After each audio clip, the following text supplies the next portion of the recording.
इतनी मनहूस निकली, पूरा घर ही नहुसत में चला गया।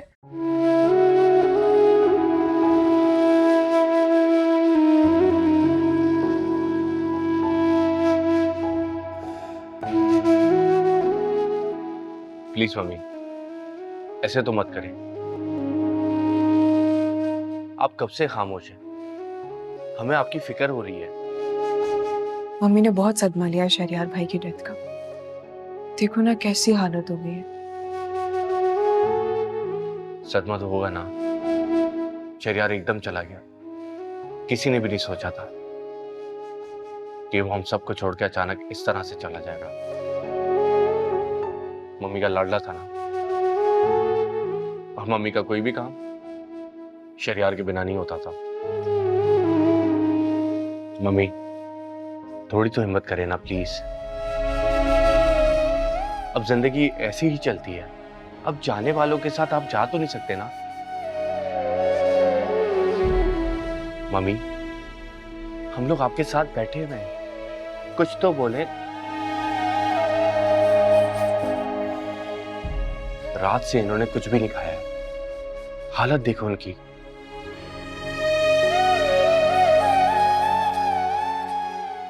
मैं खिला दूंगी मम्मी को, आप फिक्र मत करें।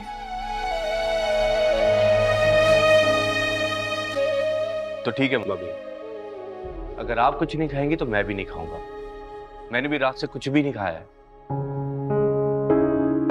और यकीन माने, मुझे बहुत भूख लगी है।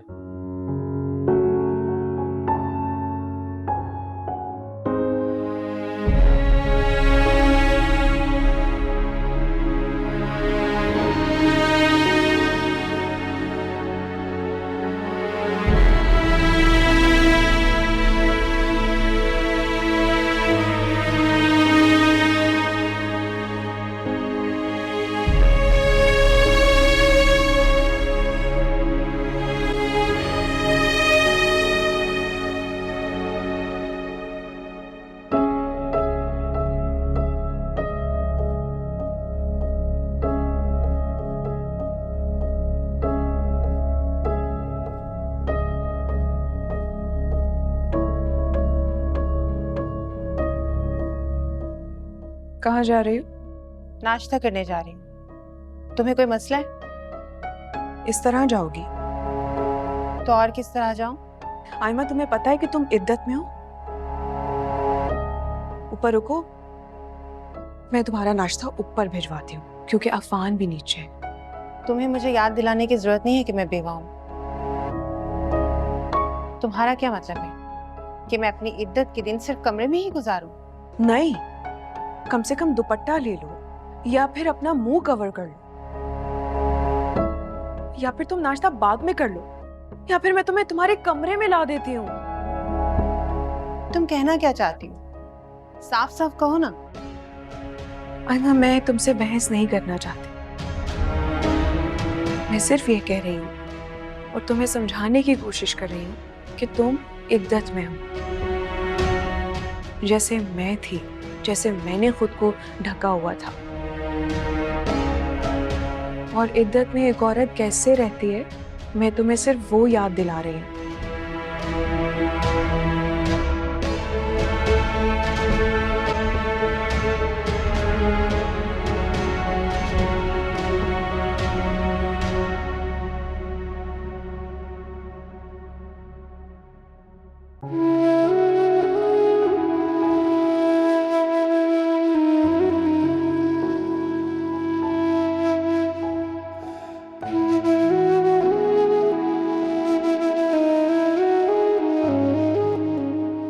मम्मी, प्लीज कुछ खा ले, फिर आपने दवाई भी खानी है। बाजी अफान ठीक कह रहा है, कुछ खाएंगी तो ताकत आएगी। खाली पेट तो बीमारियां हमला करेंगी ना। मम्मी प्लीज थोड़ा सा खा लीजिए। एक तो ये आयमा पता नहीं कहाँ रह गई है, अभी तक नाश्ते पे नहीं आई है। हद हो गई।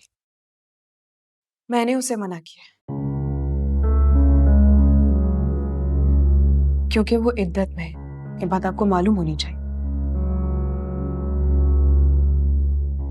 और अफान यहाँ पर मौजूद है, वो कंफर्टेबल नहीं होगी। तुम कौन होती हो मेरी बेटी को मना करने वाली?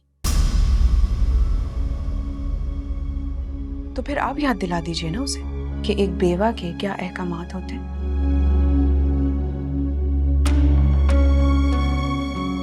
क्योंकि जहां तक मुझे याद है, जब मैं इद्दत में थी आपने भी मुझे बहुत कुछ याद दिलाया था।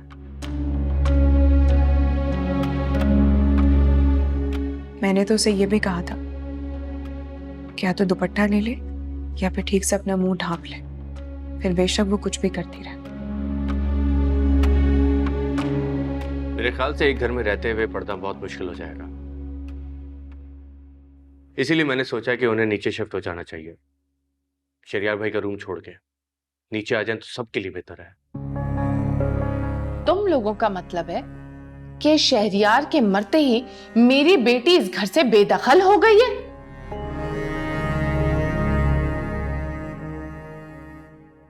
यही चाहते हो तुम लोग? सुन रही है बाजी आप क्या कह रहे हैं ये लोग? खाला प्लीज, यहां मम्मी को हम नाश्ता करवाने लेकर आए, ना कि ये बातें करने। लेकिन अगर आपको इस सवाल का जवाब चाहिए तो मैं आपको दे देता हूं। किसी को मसला नहीं होगा। अगर आयमा नीचे रहेगी तो उसके लिए भी आसानी है। तो खाला आप भी तो इतने अरसे उसके साथ रही अकेले, तो अब रह लेगा ना, इसमें क्या मुश्किल है?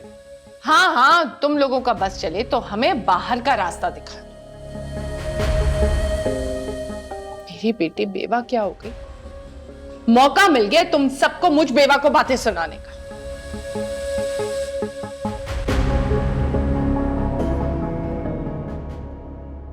तो दुर्दाना खाला को गुस्सा बहुत जल्दी आ जाता है, वो सुनती नहीं है किसी की। गुस्सा तो आता ही आता है, लेकिन साथ साथ गलत वक्त पे आता है। मम्मी प्लीज कुछ खा ले। मम्मी आप प्लीज खाना खाएं, प्लीज कुछ खा लें।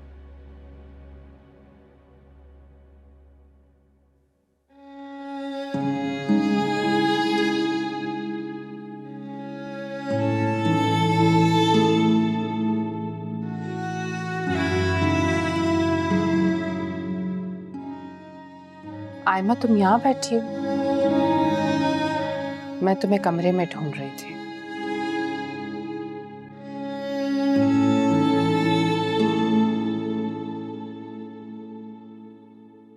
एनी के तेवर मुझे कुछ ठीक नहीं लग रहे। शहरियार क्या मर गया, वो तो मैं घर से बेदखल करके पूरे घर पे कब्जा करना चाह रही है। ऐसे हुक्म चला रही है जैसे महारानी बनने का ठेका मिल गया। ऐसे ही काबिज हो जाएगी, मैं होने दूंगी क्या? कह तो मुझे भी रही थी कि तुम इद्दत में हो, या तो दुपट्टे से मुंह छुपाओ या अपने कमरे में रहो। मैंने भी बातें सुना थी। बहुत अच्छा किया, जैसे दिल में आए वैसे करो।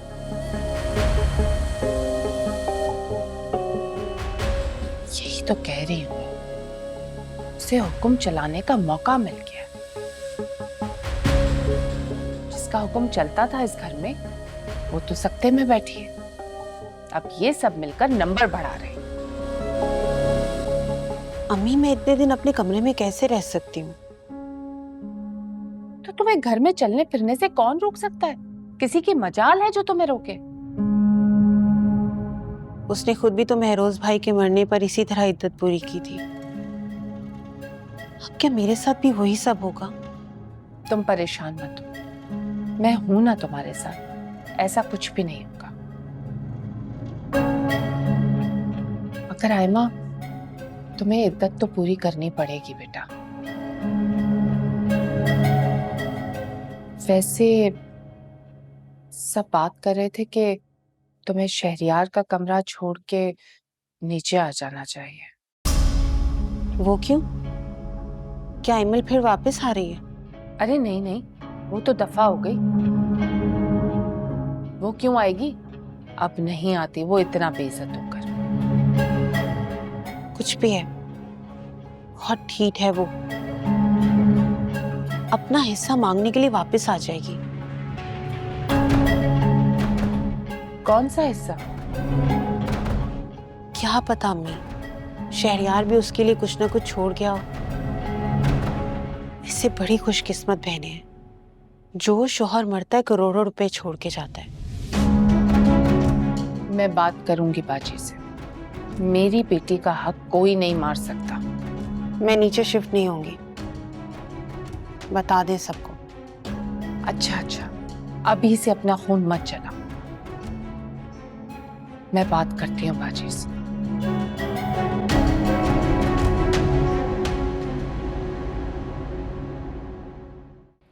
सारी रात मेरी बच्ची नहीं सोई। उसका सर सहलाया ताकि वो सो जाए।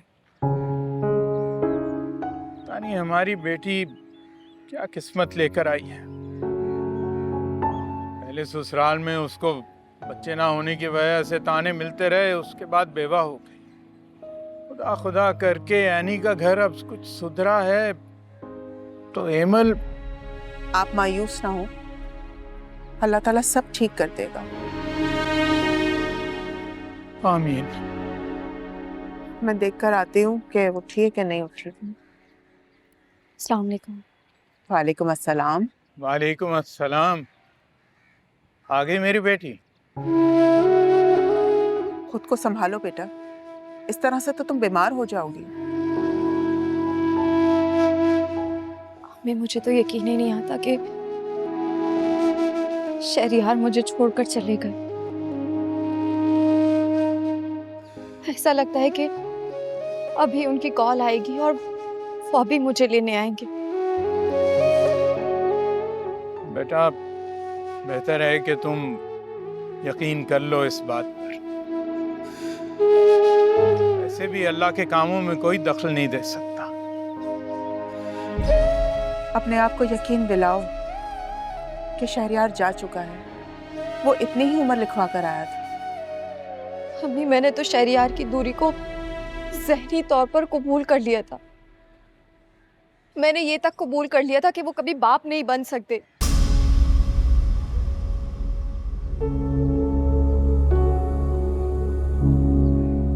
फिर क्यों वो वापस मेरी जिंदगी में आए?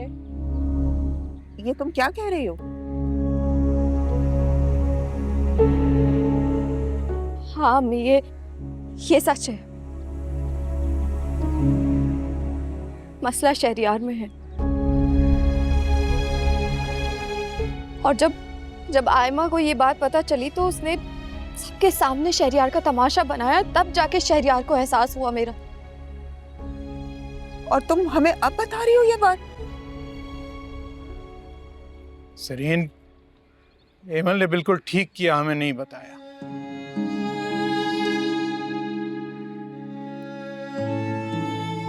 वैसे भी मियाँ बीवी के दरमियान जो भी बातें होती हैं, जो भी राज होते हैं, वो उन्हीं के दरमियान रहें तो बेहतर होता है।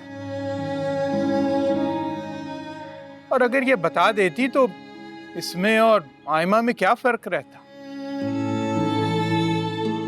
अब समझ में आया कि शहरयार एमल की तरफ एकदम से क्यों पलट आया था। मगर किस्मत ने मौका ना दिया उसे। अल्लाह उसकी मग़फ़िरत फरमाए। आमीन। इस वजह से मेरी बेटी ने क्या क्या दुख नहीं सहे। यहाँ तक कि वो उसके ऊपर सौतन लेकर आ गया। लेकिन सही कहते हैं, अल्लाह के घर इंसाफ है। ऐसा मत कहो जरीन, वो जा चुका है। बेहतर ये होगा कि उसके बारे में कोई बात न की जाए।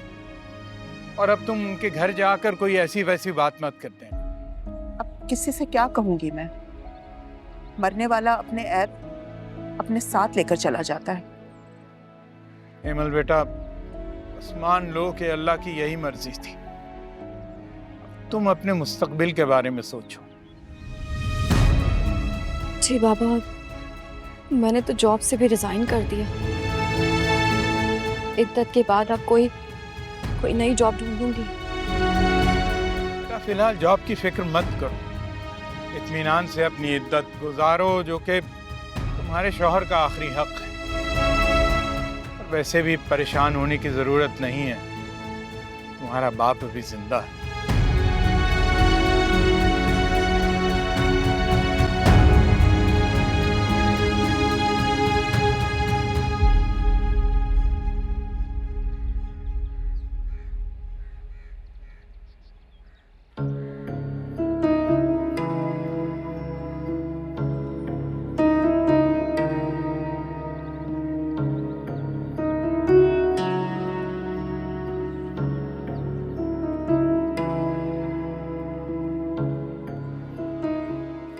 अम्मा, चलें आज चल के फरिया को वापस लेके आ जाते हैं। काफ़ी दिन हो गए उसे वहाँ। क्यों भाई, हम क्यों लेने जाएं? उसे खुद एहसास होना चाहिए कि उसका ससुराल भी है। मैं वहां उसे लेने नहीं जाऊंगी। ओहो अम्मा, खैर है, उसका जवान भाई फौत हुआ है। फाखरा आंटी को भी उसकी ज़रूरत थी और हम उनकी तरफ जाएंगे तो उनका थोड़ा दिल बहल जाएगा और वापसी में फरिया को भी साथ ले आएंगे। हरगिज नहीं, मैं वहां बिल्कुल नहीं जाऊंगी। बिल्कुल इज्जत नहीं करते वो लोग मेरी। और फाखरा पर ना ज्यादा तर्स खाने की जरूरत नहीं है। उसके साथ वही हुआ है जो उसने दूसरों के साथ किया है। अपनी बहुओं के साथ हमेशा बदसलूकी की है उसने। किसी दूसरे इंसान को इंसान ही नहीं समझा उसने कभी। अपने पैसे और दौलत का नशा हमेशा उसको रहा है और आज उसके साथ वही हुआ है जो उसने दूसरों के साथ किया है। और अब देखो कैसे मुंह के बल जमीन पर गिरी है। ये तो आप ठीक कह रही हैं, लेकिन इन सब में फरिया का क्या कसूर? वो बेचारी तो बेचारी कोई नहीं है, बिल्कुल अपनी माँ पर गई है। चौंचले और नखरे तो खत्म ही नहीं होते। और मेरी बात कान खोलकर सुन लो, तुम अकेले उसे वहां लेने जाओ। कम से कम तुम्हारा एहसास तो उसे होना चाहिए ना।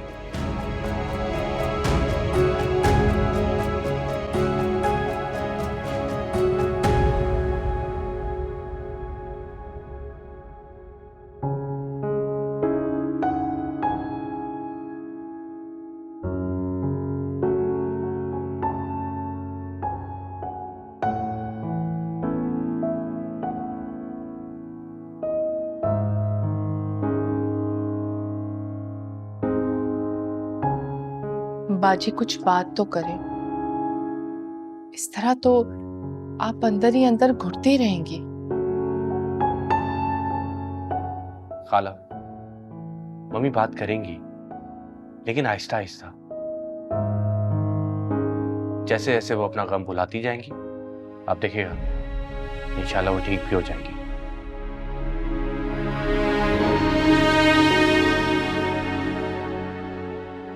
बाजी, मेरी फरिया से बात हुई थी। उसने कहा है कि फहद उसे लेने के लिए आ रहा है। वो चली जाएगी तो आप तो अकेली पड़ जाएंगे। आप परेशान मत हो, मैं ख्याल रखूंगी। अरे क्या बहू अब बेटी का मुकाबला करेगी?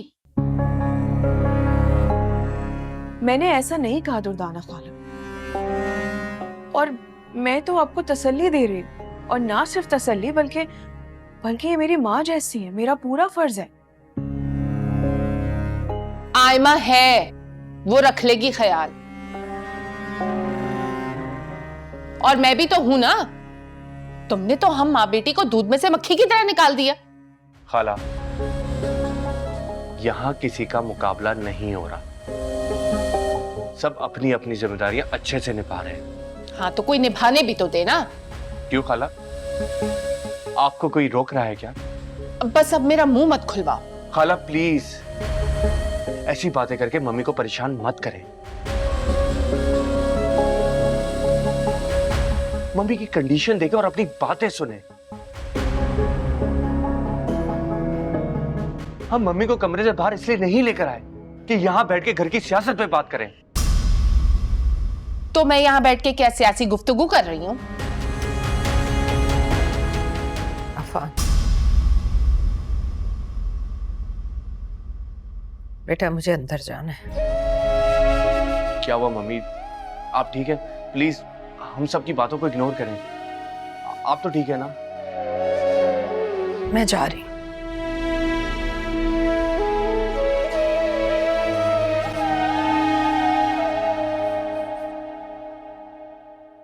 दुर्दाना खाला, आपको माहौल देख के बात करनी चाहिए।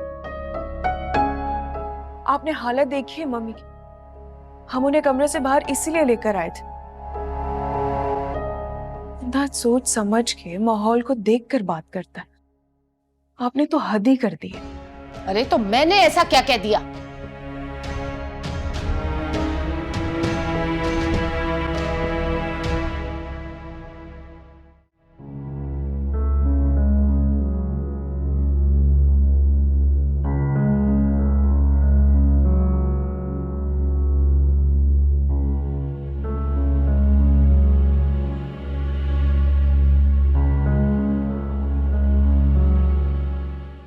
अफान, क्या सोच रहे हो? मुझे समझ नहीं आता कि खाला का रवैया किस तरह से तब्दील होगा। मुश्किल है, सालों से उनकी आदत जो बन चुकी है। पहले वो मम्मी के डर से खामोश हो जाती थी, लेकिन अब मम्मी खुद खामोश हो चुकी है, जिसकी वजह से खाला को अब खुली छूट मिल गई है। अगर उन्हें समझाया जाए तो वो शायद समझ जाए कि घर के मामलात में दखल अंदाजी मत करें। यानी कितना समझाया जाए? समझ तो आए उनको। आज नहीं तो कल जरूर समझ आ जाएगी। और कुदरत हर इंसान की आंखें एक ना एक दिन जरूर खोलती है। खैर, अच्छा अफान, कल मैं अम्मी की तरफ जाऊंगी, ईमल के पास। हाँ, तुम्हें जरूर जाना चाहिए, बल्कि मैं ले चलूंगा तुम्हें। नहीं नहीं, तुम मत जाओ मेरे साथ। फरी भी चली गई है, मम्मी अकेले हैं। मैं चली जाऊंगी तो वो बिल्कुल अकेली हो जाएगी, इसलिए मैं चाहती हूँ कि तुम यहाँ रहो और उनका ख्याल रखो। और अभी तक वो सदमे से बाहर नहीं निकल पाई है, इसीलिए किसी का साथ होना बहुत जरूरी है उनके लिए। तुम ठीक कह रही हो। महरोज भाई की डेथ के लिए तो हम मेंटली तैयार थे, लेकिन शहरियार की डेथ का तो अभी तक यकीन ही नहीं आ रहा। मैं पता नहीं मम्मी कब इस बात को कबूल करेंगी। आ जाएगा, वक्त के साथ साथ सब्र भी आ जाएगा। वक्त बहुत बड़ा मरहम होता है। काफी देर हो गई है, अब सोने की तैयारी कर। नहीं, कल रात भी तुमने मेरा कितना ख्याल रखा। जागती रही ना। तुम दुखी थे और तुम्हें उस कैफियत में देखकर मुझे दुख हो रहा था।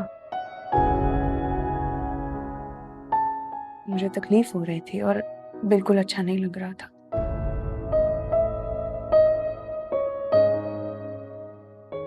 तुम बहुत अच्छी हो एनी। वादा करो कि तुम मेरा कभी साथ नहीं छोड़ोगी, हमेशा मेरे साथ रहोगी। पक्का वादा।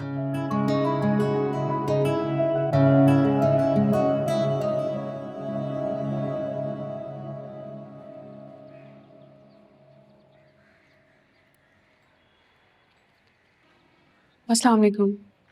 वालेकुम अस्सलाम। ईमल, तुम कैसी हो? मुझे क्या होना है, बेवा तो हो गई हूँ।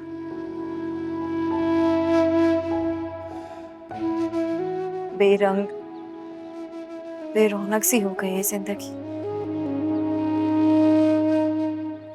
जिसका मैंने तस्वुर भी नहीं किया था। मैं उमर को लेकर आई हूँ तुमसे मिलवाने के लिए। फौजिया उसे चेंज करवा रही है। उमर को कैसे ले आई तुम मुझसे मिलवाने? कोई खदशा नहीं हुआ तुम्हें? कैसा खदशा? बे औलाद हूं ना मैं, दूसरों के बच्चों पे नजर रखती हूँ। कैसी बातें कर रही हो इमल? इसे कहें अम्मी के ये यहाँ से जाए प्लीज। कितने अफसोस की बात, अभी तक तुम्हारे दिल से अपनी बहन के लिए बदगुमानी नहीं गई। मैं यहाँ तुमसे मिलने के लिए आई हूँ इमल। मुझसे? मुझे किसी से नहीं मिलना।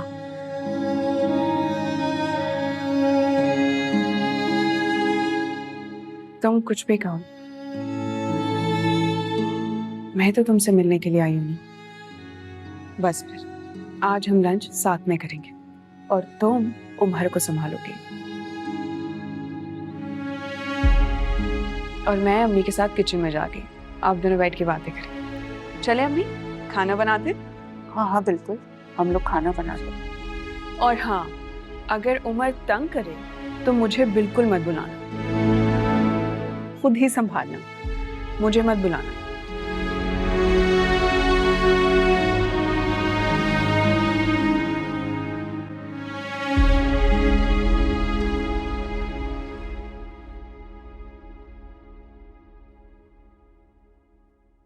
रुको अफान, ऐसा क्यों कर रहे हो?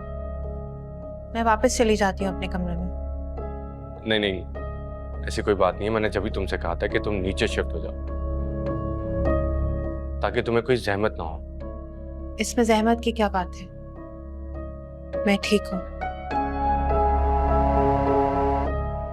ठीक है, फिर मैं कुछ दिनों के लिए एनी के साथ नीचे शिफ्ट हो जाता हूँ और ऊपर वाला रूम तुम्हें संभाल कर लेना, कोई मसला नहीं।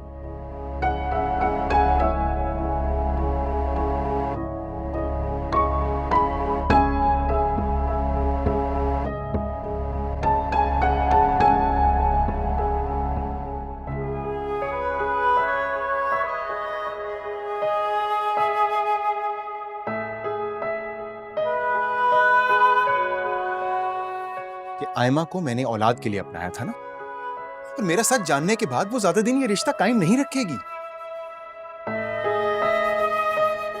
और दूसरी तरफ एमल है जो कि सब कुछ जानने के बावजूद मेरी जिंदगी में वापस आने के लिए तैयार है। और फिर भी आप नहीं समझ पा रही हैं कि कौन मुखलिस है और कौन नहीं।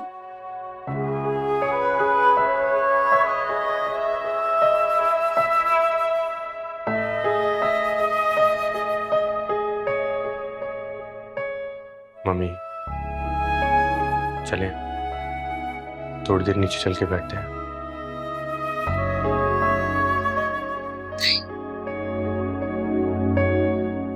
अच्छा चले, एक काम करते हैं, ऑफिस चलते हैं।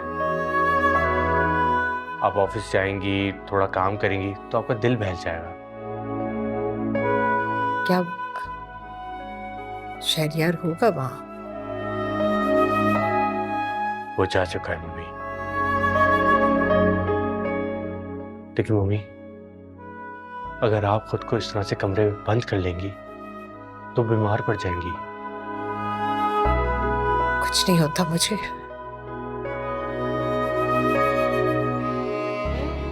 मेरे 2 जवान बेटे चले गए, कुछ भी तो नहीं हुआ मुझे। देखो जिंदा हूं मैं। ऐसी बातें मत करें मम्मी, आप यकीन माने, आपको इस तरह से देख के मुझे बहुत दुख होता है, बहुत तकलीफ होती है। मम्मी चलते हैं ना, कुछ ही देर के लिए, मेरी खातिर। क्या करूंगी जाकर? शहरियार की यादें और रुलाएंगी मुझे। मम्मी मैं आपको खुद लेके जाऊंगा, हम बस वहां थोड़ी देर के लिए रहेंगे और रास्ते में मैं आपके साथ बहुत सारी बातें भी तो करूंगा ना। तुम तो कहीं नहीं जाओगे ना अफान। तुम अगर मुझे छोड़कर गए तो मैं मर जाऊंगी। मम्मी प्लीज संभाले खुद को। आपका अफान आपके साथ है, मैं आपको छोड़ के कहीं नहीं जा रहा। आप बस उठे और निकले इस कमरे से, बल्कि इस घर से। मेरे साथ चले, हम चल के कॉफी पीते हैं, आपका मूड अच्छा हो जाएगा।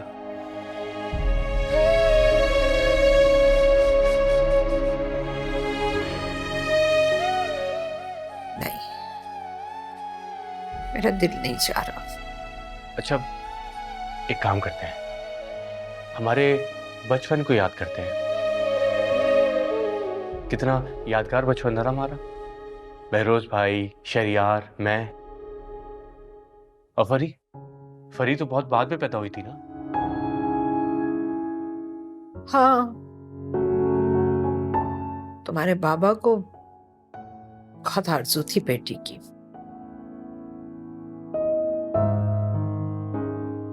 तुम 3 बेटों के बाद पैदा हुई थी ना वो।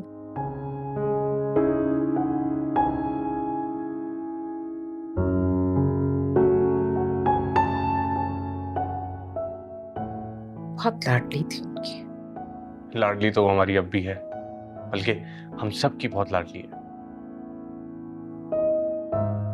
अब कौन है? अब रहा ही कौन है? एक एक करके सब उसके लाड उठाने वाले चले गए।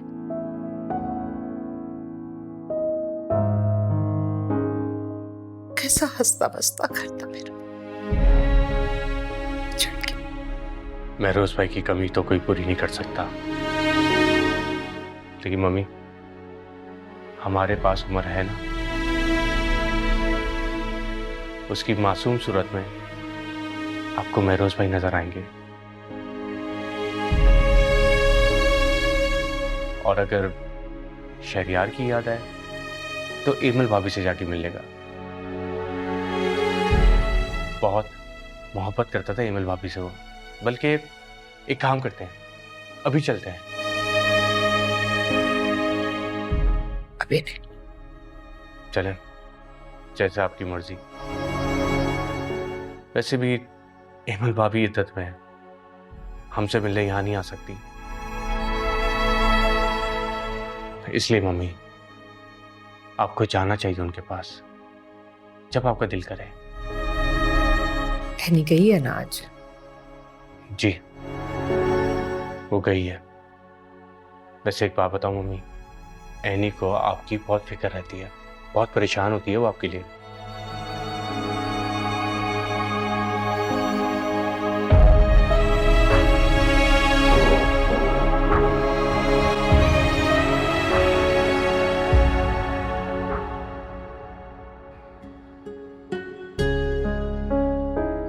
अरे बेटा, ये उमर अभी तक सोया नहीं? नहीं बाबा, सो गया था। मुझसे बहुत बातें की, आँख खुल गई होगी अभी।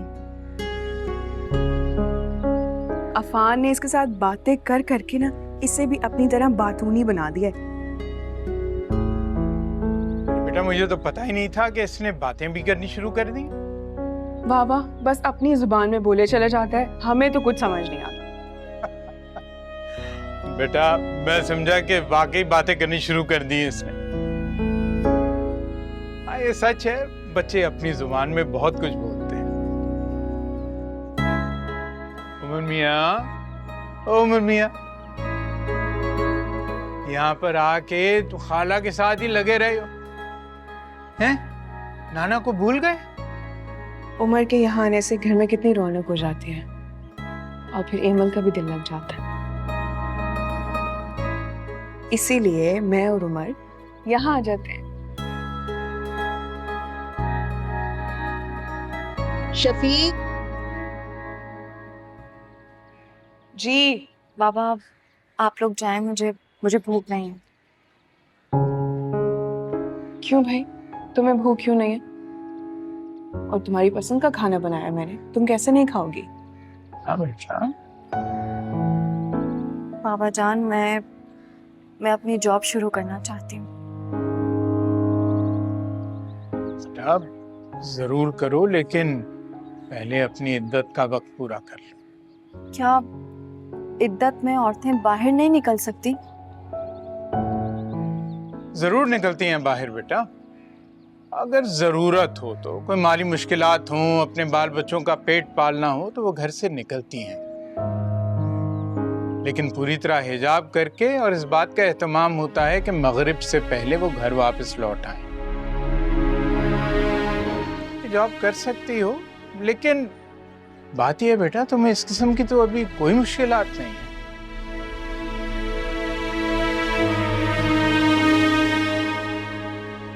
लेकिन बाबा जान। लेकिन कुछ नहीं बेटा, इस मौजू पर अब दोबारा बात नहीं होगी।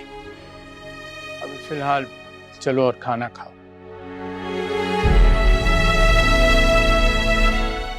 आप लोग चले, मैं आती हूँ।